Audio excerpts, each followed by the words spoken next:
E aqui, 5h30 da manhã, no dia 17 dessa viagem, em Ábidos, no centro do Egito, indo visitar o templo de Osíris, o senhor do Underworld, do Duat, e também o responsável pela transformação nos processos humanos.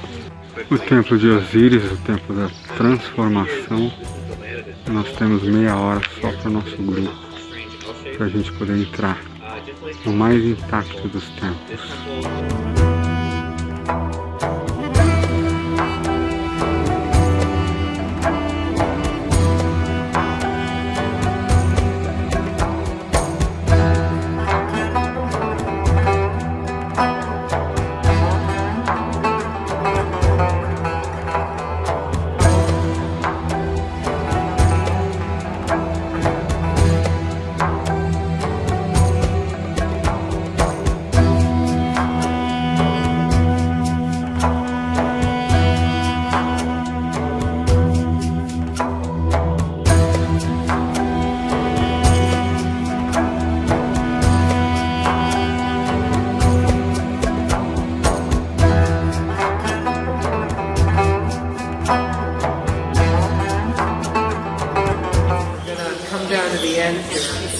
Notice on the columns,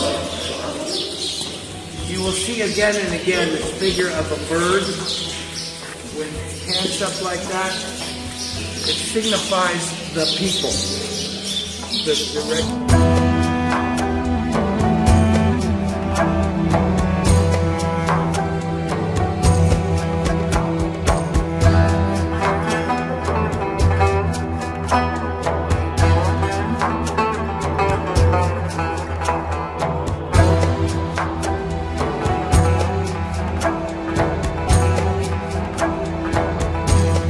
Transformação interna, a transformação é a ressurreição, o renascimento, os estágios que um ser passa no seu processo interno, e você começar a entender que naquelas paredes tem forças, conhecimentos que entram em você e começam a te ensinar não sobre o processo de transformação do faraó, mas sobre o seu processo de transformação interno, e começam a atuar em você.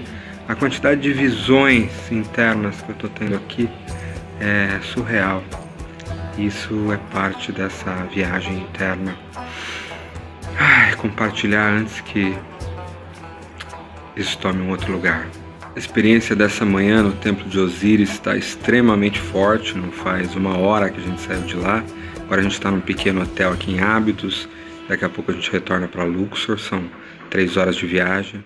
Olá, eu sou Nicolai Corsino, professor internacional de Enneagrama e de Estudos e Desenvolvimento da Consciência Humana. E eu tô aqui para mais uma das aulas da série Ennea Coaching no Egito. Essa série que vem trazendo aqui, contando sobre a nossa expedição de 30 dias aqui no Egito, atrás dos mistérios e ensinamentos antigos do Enneagrama, e não só isso, da ciência sagrada e da sabedoria que vem vindo nesse fluxo há milhares de anos atrás e ensinando ao homem sobre o universo, sobre si mesmo e como o seu processo de desenvolvimento pode e deve acontecer em harmonia com o universo. Essa é uma série de vários vídeos e eu convido você a assistir toda essa série, onde a gente coloca todos esses ensinamentos ou ensinamentos principais. E eu estou hoje aqui falando para vocês diretamente de Luxor, aqui embarcado, né? O templo de Luxor e o templo de Karnak estão logo ali do outro lado do Rio Nilo, e eu vou falar um pouco hoje sobre a minha experiência no templo de Osíris em Ábidos, essa experiência que aconteceu ontem, na qual está me impactando profundamente até hoje. Cada um desses lugares, cada um desses templos, cada um desses espaços tem sido experimentado através dos 3 centros de inteligência.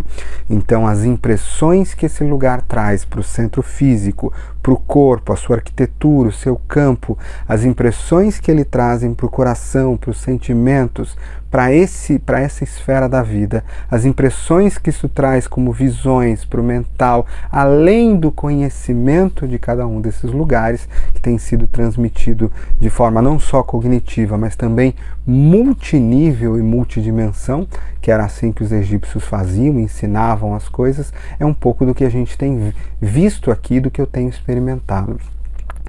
O templo de Osíris, em Ábidos, Ábidos é uma cidade que fica aqui no centro do Egito, aí você consegue chegar de Luxor até lá em mais ou menos 3 horas de ônibus, que foi o que nós fizemos. O templo de Osíris é um templo onde tudo, desde o princípio, me trouxe o número 7, a lei do 7. A lei do Enneagrama de Gurdjieff, a impermanência, os ciclos da vida, os ciclos de nascimento, morte, continuidade, renascimento, a transitoriedade de tudo que existe. Uma coisa que eu vou chamar a atenção aqui, principalmente dos alunos de Ennea Coaching, eu acordei em Hábitos, eram mais ou menos 4:30 da manhã, a gente ia ver o sol nascer aqui no Templo de Osíris, e eu acordei com energia de raio 7, assim, sabe? Feliz, alegria, e foi a primeira vez que eu acordei, assim, sem saber o que está acontecendo. E a gente sabe muito bem o que acontece no Ennea Coaching 9 Raios. Normalmente, na noite anterior ou horas antes de um determinado raio, seu raio a ser trabalhado, você já começa a receber aquelas influências do campo e ser afetado por elas. E por isso a importância de estar em presença, percepção e autoobservação no coração, no corpo e na mente o tempo todo. E eu não me dei conta, e acordei desse jeito, e eu não tinha lido nada sobre o Templo de Ábidos e Osíris dentro dessa nossa peregrinação, me dado conta do que ele representaria. E ao chegar lá, e essa energia, de repente, o Templo de Osíris. Quem é Osíris?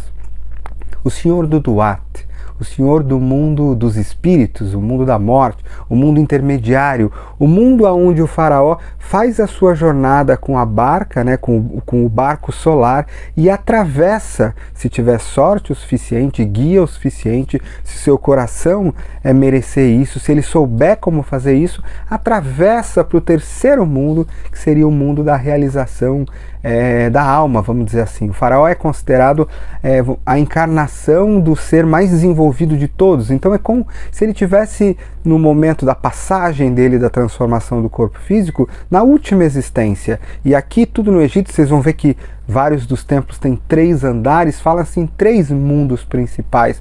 O mundo do homem, né, o mundo da matéria, vamos dizer assim, o mundo intermediário, que é o Duat, que é o mundo da travessia, o mundo onde o espírito está ali ainda fazendo, tentando encontrar o seu caminho, e aí é que tem, por exemplo, o peso, onde você pesa o coração para ver se Osíris vai te deixar subir, ou se ele vai te devolver para baixo, ou você vai ser devorado e reciclado, vamos dizer assim. Então, o Osíris é basicamente transformação. Osíris é basicamente aquele que foi morto numa traição por seu irmão Sete, e numa magia de Ísis é trazido à vida por segundos para que possam ter o seu filho Horus. E aí eu já falei em vídeos anteriores como o mito da ressurreição de Osíris e o nascimento de Horus tem relação e vai fluir de alguma forma para a criação da história do cristianismo e da história do islamismo, da história de Jesus, de Maria, da ressurreição. Todas essas coisas, em última instância, têm origem aqui na história do Egito. Agora, vamos voltar um pouquinho a atenção para uma coisa que envolve as leis do Enneagrama de Gurdjieff, as leis do Enneagrama de processo. A lei do 1, a lei do 3 e a lei do 7. Lembrando que nada disso tem a ver com o Enneagrama das personalidades, como eu falei nas aulas anteriores. Aqui eu vou falar um pouquinho para vocês sobre ciclos, sobre lei do 7 e a experiência que isso trouxe para mim aqui no Templo de Osíris. Mas eu também tive a experiência de raio 7, e não de lei do 7, aí para os alunos de Ennea Coaching, falando em joy, em alegria. Imagina você entrar num templo que supostamente o templo do Senhor da Morte, da ressurreição, e é o único templo onde você vê pássaros cantando, alegria, o sol entrando, e você entende que a experiência nesse templo para mim foi como o nascimento de uma flor. Osíris é a força que entra pelas florestas, pelos desertos, pelos rios, que faz as flores desabrocharem, que faz as flores morrerem e nascerem de novo, e desabrocharem e morrerem, que faz o homem morrer e nascer de novo, que faz o faraó, encarnando a jornada do homem, morrer, nascer, envelhecer de novo. E o que era para ser esperado, talvez, como o templo da morte, como peso, foi experimentado por mim como o mais alegre e o mais iluminado, delicioso. Talvez isso tenha a ver também com o meu raio central no Enneagrama ser o 7, e isso envolver de alguma forma a lei da impermanência, quem sabe? Mas de alguma forma, este templo tem algo a ver com a lei do 7 do Enneagrama. O que é então a lei do 7 e como para mim ela se relaciona muito aqui com o templo e com a energia arquetípica por detrás de Osíris? E essa é só uma interpretação minha, você não vai encontrar isso em lugar nenhum. Portanto, isso não é uma verdade nem uma não verdade, é uma leitura intuitiva que eu gostaria de oferecer para cada um de vocês sobre a minha própria experiência aqui neste espaço. Quando você olha para o símbolo do Enneagrama, você vai ver a lei do 1, a lei do 3 no triângulo e a lei do 7 na hexade. Você tem então a união de 3 leis fundamentais que já estavam descritas aqui no Antigo Egito e que Gurdjieff, de alguma forma, consegue colocá-las e interrelacioná-las. O Enneagrama é o primeiro símbolo de geometria sagrada que interrelaciona essas leis. Então a gente tem visto nas aulas anteriores, por exemplo, a unidade, tudo vem da unidade, do número 1, aquele que vai se manifestar, aquele que é o todo. A gente sabe que em algum momento isso 1 vira 2, e no momento que Deus olha para si mesmo e fala, nossa, quero me experimentar, ele acaba de se dividir em 2, e ele se divide em 2.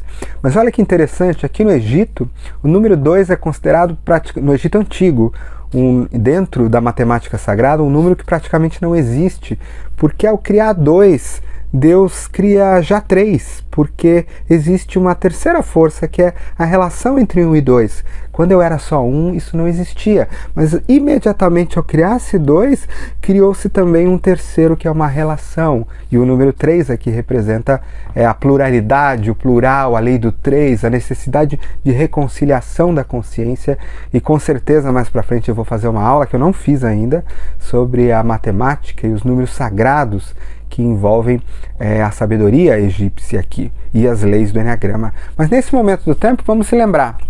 Nós falamos em vários dos vídeos anteriores sobre a lei do 3, a reconciliação, as 3 forças necessárias para que haja criação, uma força ativa, uma força passiva e sempre a busca da reconciliação. Esse foi tema de vários dos nossos vídeos aqui dessa série Enia Coaching no Egito. Só que ao mesmo tempo, quando Deus se divide na Trindade, aqui falando em Deus, é lógico como esse princípio criador universal, ou até mesmo o princípio antes da criação, porque o egípcio divide isso, o Deus não manifestado não é o Deus que cria, não é o Deus que cria o mundo material, são níveis de criação e níveis de Deus.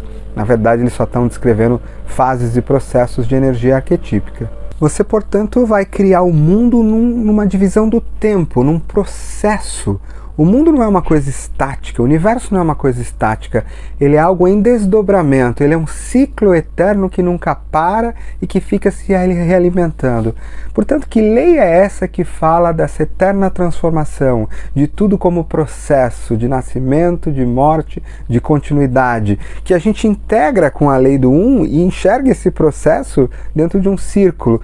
Tudo, a planta que morre, a árvore que tem um fruto, tem dentro de si uma semente que inicia um novo ciclo e a gente consegue ver. E a lei do 7 vai dizer aí por uma matemática muito interessante, quando você divide o Uno, Deus, por 7, você vai ter um número, né, uma dízima periódica. E o que é a dízima periódica na matemática sagrada? Ela é um número infinito, ela representa o infinito que vem do Uno, 0,141428571428571. Essa é a dízima periódica contida na divisão de 1 por 7. O que isso representa? Que de alguma forma, e os números têm, eles são leis específicas dentro deles, de princípios da construção do universo, a construção, um ciclo inteiro, onde uma oitava acontece, volta para si mesmo. O ser que morre volta para si mesmo numa oitava acima, passa por 7 etapas. E é por isso que nas traduções que nasceram a partir dessa sabedoria, você vai ter a criação do universo em 7 dias por Deus. Você vai ter, por exemplo, eu gosto sempre de dar esse exemplo, as notas musicais entre um dó e outro dó, você tem exatamente um aumento de frequência quando você vai para o mais agudo e o dobro da frequência para subir uma oitava oitava. O que é a oitava? É depois das 7 etapas que acontecem. Tudo no universo é som, tudo no universo é luz, tudo no universo é energia e vibração e consciência por detrás disso, organizando ou desorganizando isso, como a gente vê no princípio de Set aqui. Tudo, portanto, subindo, oitavando em escalas e fases de 7 pontos. Uma outra coisa que chama muito a atenção, ligada à lei do 7 aqui no templo de Osíris, em Ábidos, é que esse é o único templo que eu vi imagens do faraó, Set, primeiro com seu filho, o Ramsés. É a primeira vez que eles aparecem, o faraó aparece ensinando o filho, ele aparece em algumas imagens ensinando o filho, que vai ser o futuro faraó, a dominar um touro, que pode ser para nós o trabalho sobre o domínio do próprio instinto sexual. Instinto sexual é uma coisa que aparece muito aqui na cultura egípcia, como ligada à energia da criação. E o Set aparece não só ensinando o seu filho, como ele aparece em algumas imagens, ele está mais jovem, em outras ele está mais velho. As paredes, a arquitetura estão te ensinando sobre os ciclos de transformação do faraó. Mas de que faraó a gente está falando? De Set? É uma representação somente da vida dele? Porque horas ele aparece com a face de Osíris, o pai, e horas aparece com a face de Horus, o filho, que nasce após a morte de Osíris como uma forma de ressurreição. E é ele que, por exemplo, lembrando que Osíris é morto por Set, seu irmão, e é Horus quem vai vencer ou dominar Set depois. Pai e filho. Eu horas com a face do meu pai, horas com a face do filho, horas com essas energias, eu com o meu próprio filho, mostrando ciclos de transformação, eu como o faraó, supostamente a divindade encarnada, preparando o novo faraó, tudo isso acontecendo, se modificando. E aqui eu tive uma das realizações mais poderosas para mim, pessoalmente. Foi me dar conta que o que está ali nas paredes não é sobre o faraó. O faraó representa a possibilidade de transformação e ciclos em todos nós. Não é o faraó nas paredes, ou na arquitetura, ou nos hieroglifos. É o faraó em mim. Sou eu que, com a consciência aberta, ao entrar nesse espaço e olhar para essas paredes e absorver esses ensinamentos, absorvo ensinamentos que estão ensinando a minha consciência sobre a transitoriedade em mim. E assim como num trabalho multidimensional da consciência, isso fala com o meu momento de transição. Isso me ensina aquilo que eu preciso saber sobre transição, morte, renascimento, ensinamento.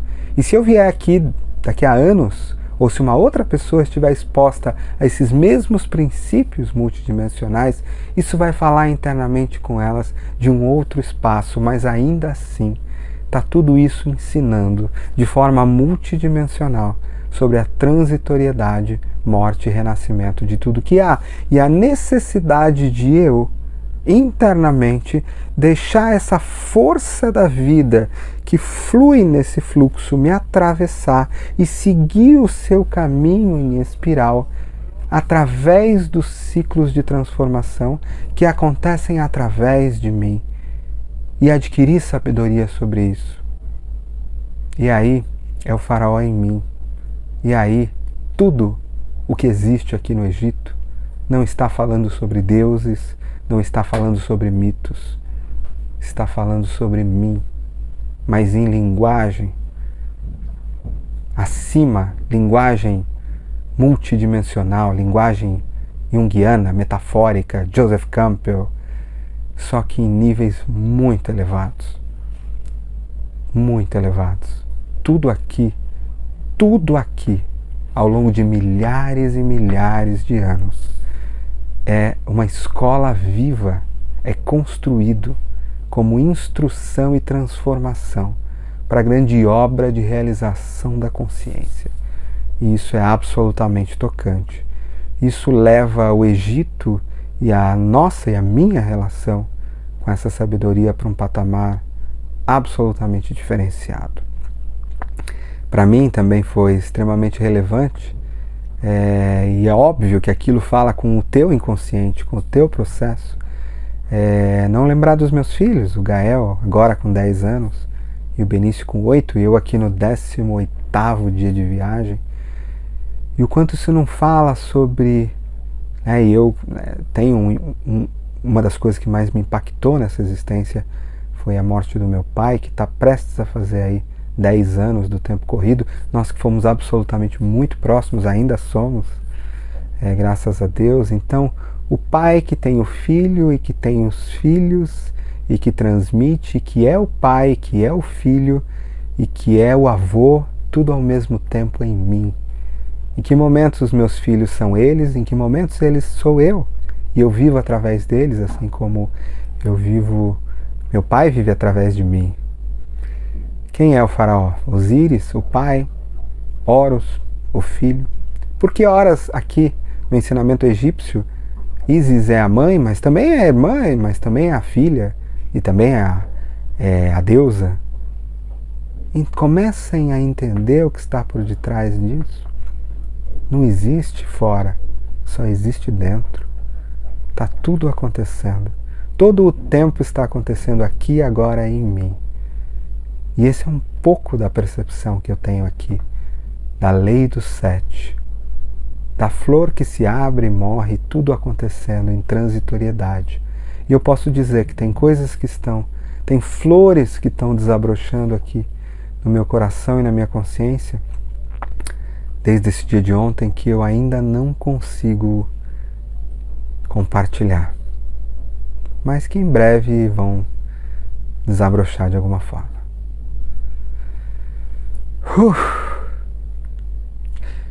Eu espero que essa aula tenha sido mais uma aula profunda sobre o que realmente é o Eneagrama e essa sabedoria atemporal que vem fluindo através de todas as expressões.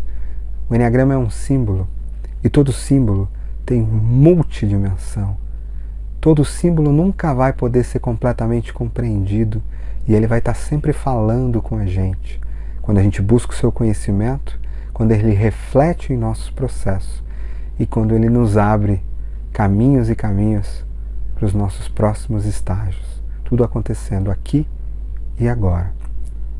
Eu sou o Nicolai Cursino e eu convido vocês a continuarem seguindo e assistindo no canal Instagram @NicolaiCursino, assim como os vídeos aqui no YouTube @NicolaiCursino e toda essa série Enia Coaching no Egito, mas também todas as centenas de vídeos e ensinamentos e compartilhamentos sobre o Eneagrama e também sobre diversos instrumentos de sabedoria e transformação da consciência humana e organizacional no YouTube @Núcleo da Consciência. É extremamente sagrado experimentar a lei dos 7 nos atravessando e a experiência de tudo isso acontecer em alegria, profunda alegria, como uma borboleta, como uma flor que segue desabrochando. Eu sou muito grato a todos vocês e até a nossa próxima aula.